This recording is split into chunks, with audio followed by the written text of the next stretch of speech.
السلام عليكم ورحمة الله. كيف حالكم جميعا؟ أتمنى أن تكونوا بخير. نحن رجعنا تاني لتعليم اللغة العامية المصرية. هيا نبدأ. هنا اللغة فصحى، هنا اللغة فصحى، وهنا اللغة عامية. طيب، تبدو أنك مشغولا. تبدو أنك مشغولا. هذه اللغة الفصحى. تبدو أنك مشغولا. وهنا اللغة العامية. شكلك مشغول. شكلك مشغول. شكلك مشغول. تبدو أنك مشغولا. شكلك مشغول. بعدين تبدو أنك مريضا. تبدو أنك مريضا. تبدو أنك مريضا. لغة عامية. شكلك تعبان. شكلك تعبان. شكلك تعبان. وهناك لو نستخدم أنك للبنت، تبدو أنك مريضا. تبدو أنك مريضة، يعني نحن نستخدم للبنات نتكلم شكلك. شكلك تعبانة، يعني آخر هنا تا مربوطة، تعبانة. وهنا شكلك مشغولة. مشغولة آخر للبنات آخر تا مربوطة. يعني هنا برضو بعض الناس يكتبون شكلك كافية غير مكسور، يعني غير الكسرة، يعني يضيف هنا إياه. شكلك مشغولة. شكلك تعبانة، ده للبنات. وللرجل شكلك مشغول. شكلك تعبان. هل أنت جائع؟ هل أنت جائع؟ هل أنت جائع؟ hungry. جاء يعني hungry. وهنا نستخدم أنت جعان. أنت جعان. أنت جعان. أو نستخدم جيم يعني غين، نتكلم أنت جعان. أنت جعان أو أنت جعان. بعدين هل يمكنني مساعدتك؟ هل يمكنني مساعدتك؟ هل يمكنني مساعدتك، يعني can I help you، هكذا. ونحن نستخدم لغة عامية. أساعدك في حاجة. أساعدك في حاجة. أساعدك في حاجة أو أساعدك في حاجة.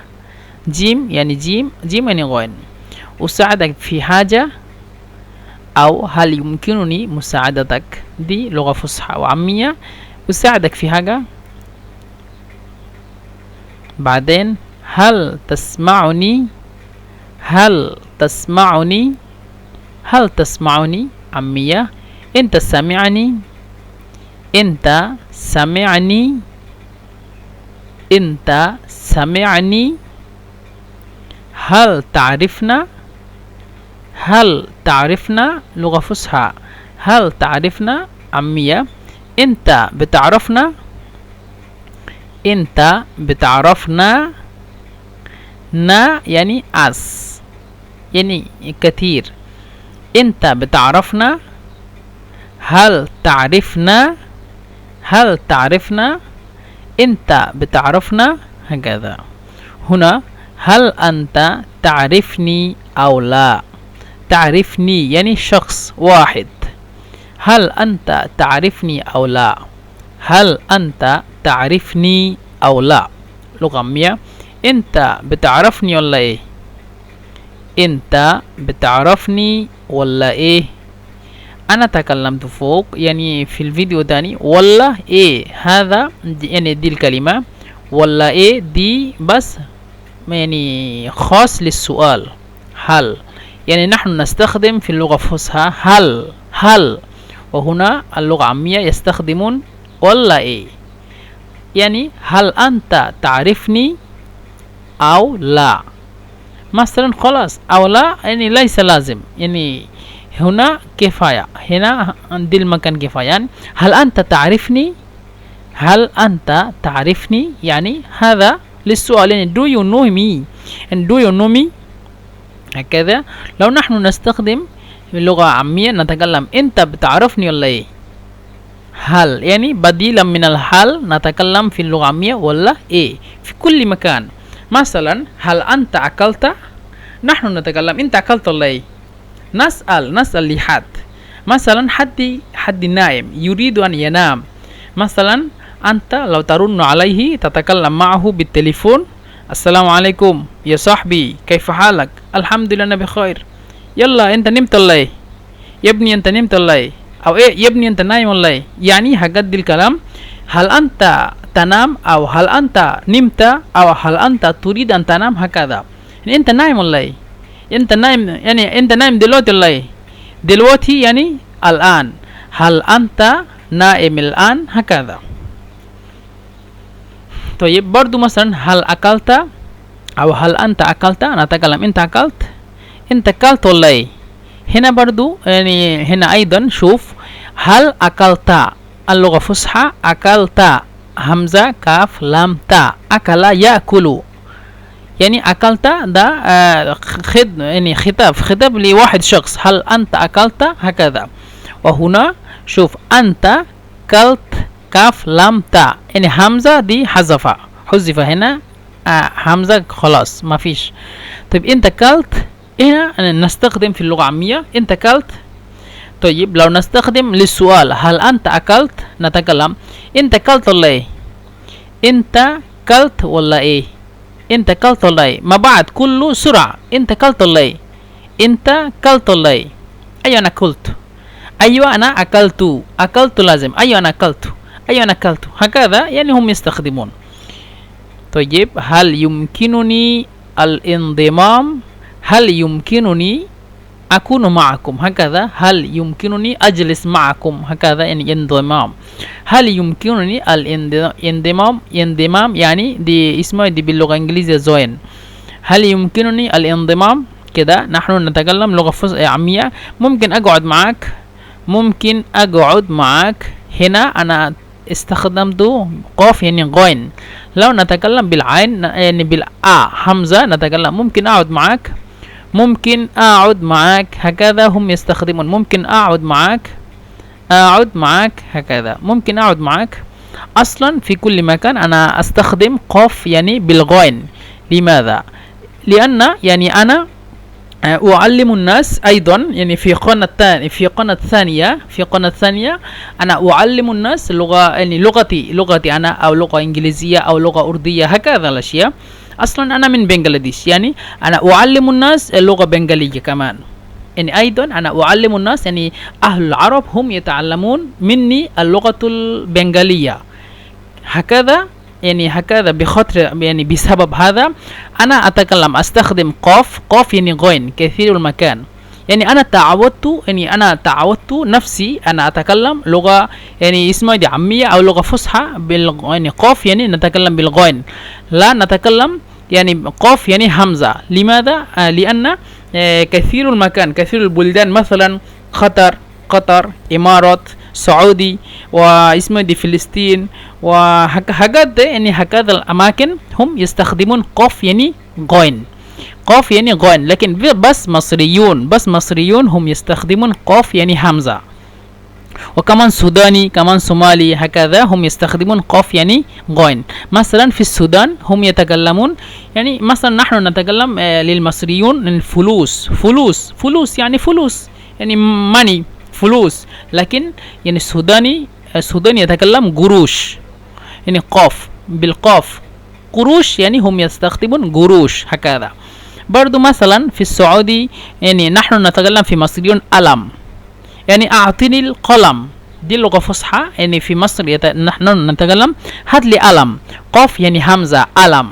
لكن يعني السعوديون أو قطر أو إمارات هم يتكلمون هات لي قلم، قاف يعني غين، هكذا. بعدين لماذا تسأل هو لغة اسمها اللغة العامية، هي لغة عامية. بتسأل ليه؟ لماذا تسأل؟ لغة فصحى عامية. بتسأل ليه؟ بعدين لماذا تكذب؟ يعني بتكذب ليه؟ لماذا بتكذب ليه؟ هنا أيضا الذال، يعني بعض الكلمة أنا إن شاء الله أحاول يعني أكتب لكم بعض الكلمة، يعني بعض الحروف، حروف الفصحى هم لغة اسمها ينتقل إلى لغة عامية، يعني حاجة تاني. يعني مثلا ذال هم يستخدمون دال، مصريون يستخدمون ذال. يعني مثلا أخذ يأخذ، أخذت هذا اللغة، يعني هذه اللغة الفصحى. أخذت يعني أنا أخذت القلم، أخذت هكذا. لكن هم يتكلمون يعني مصريين يتكلم أخذت هكذا دال، هم يستخدمون الذال يعني دال كده. أخذت أخذت يعني أخذت. مثلا أنت أخذت اللي، أنت أخذت والله، أنت أخذت اللي يعني أنت، هل أنت وجدت أو هل أنت يعني اسمه لقيت هكذا الأشياء. أنت أخذت اللي، يعني مثلا هذا القلم، يعني هذا القلم هل أنت وجدت أو هل أنت يعني أخذت هكذا. لكن اللغة العامية هم يتكلمون دي القلم دي القلم أخذت اللي هكذا. طيب هنا ذال نحن نستخدم في اللغة الفصحى لماذا تكذب، لكن هم يتكلم بتكذب ليه، تكذب يعني بالدال، هم يستخدمون ذال يعني دال هكذا. لماذا تكذب، لكن برضو ذال يعني دال في يعني ليس في كل الأماكن، ليس في كل الأماكن، بعض الحروف أو بعض الكلمة بس أو بعض الجمل هم يستخدمون ذال. يعني مثلا هذا يستخدمون هذا يعني هذا this، لكن هم يستخدمون هذا يعني هذا، زي يعني اسمه ده أهل السعودي برضو يتكلم هذا بكام، هذا يعني how much this هكذا. طيب لماذا تكذب يعني بتكذب ليه. بعدين هل أزعجك، هل أزعجك يعني أنا مضايقك، دي بالقاف، قاف يعني همزة، لو نستخدم همزة كده أنا مضايقك. لكن لو نستخدم قاف يعني غين نتكلم أنا مضايقك يعني boring كده. وهل أزعجك إن أزعج يزعج، دي إزعاج مصدر إزعاج. طيب أزعج يزعج، أزعجك. هل أزعجك يعني هل أنا أزعجك هكذا. يعني هل أنا يعني هنا دي أنا مضايقك ولا إيه، أنا مضايقك ده بالقاف يعني همزة. لو نتكلم قاف يعني غير نتكلم أنا مضايقك. بعدين هل أنت جاد يعني دل اسمه دي الكلمة تستخدم يعني في اسمه دي في الكلام، أو مثلا هم يعني اسمه دي مش يستطيع يعني لا يستطيع أن يعني يصدق منك أي الكلام. هم يتكلمون أنت، هل أنت تتكلم يعني بجد يعني حقيقي، هل أنت تتكلم حقيقي أو بالصدق هكذا.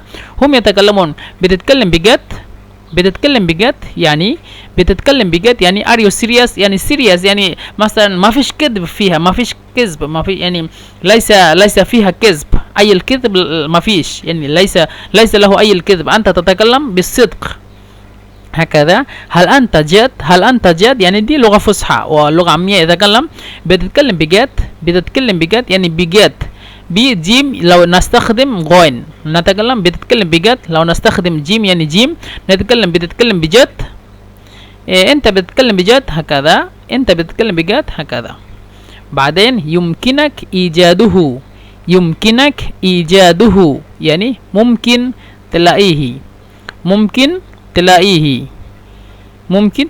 يعني قاف يعني همزة. لو نستخدم غين نتكلم ممكن تلاقيه يعني يمكنك إيجاده. بعدين هل أجد هذا المكان ده لغة فصحى. هل أجد هذا المكان نتكلم في اللغة العامية ممكن ألاقي المكان دي، ممكن ألاقي يعني ممكن أجد المكان دي يعني هذا. هل أجد هذا المكان ده لغة فصحى. نتكلم في اللغة العامية ممكن ألاقي المكان دي قاف. لو نستخدم بالغين نتكلم ممكن ألاقي المكان دي، أو لو نستخدم قاف يعني همزة نتكلم ممكن ألاقي المكان دي، ممكن ألاقي. وبالغين نتكلم ألاقي هكذا، ممكن ألاقي أو ممكن ألاقي. يعني لقي يلقي يعني يلقي هكذا الأشياء في اللغة الفصحى أيضا موجود. لقي يلقي يعني يجد، يجد يعني وجد يجد هكذا الأشياء. لكن مصريون يستخدمون ممكن ألاقي المكان دي أو ممكن يعني ألاقي المكان دي هكذا.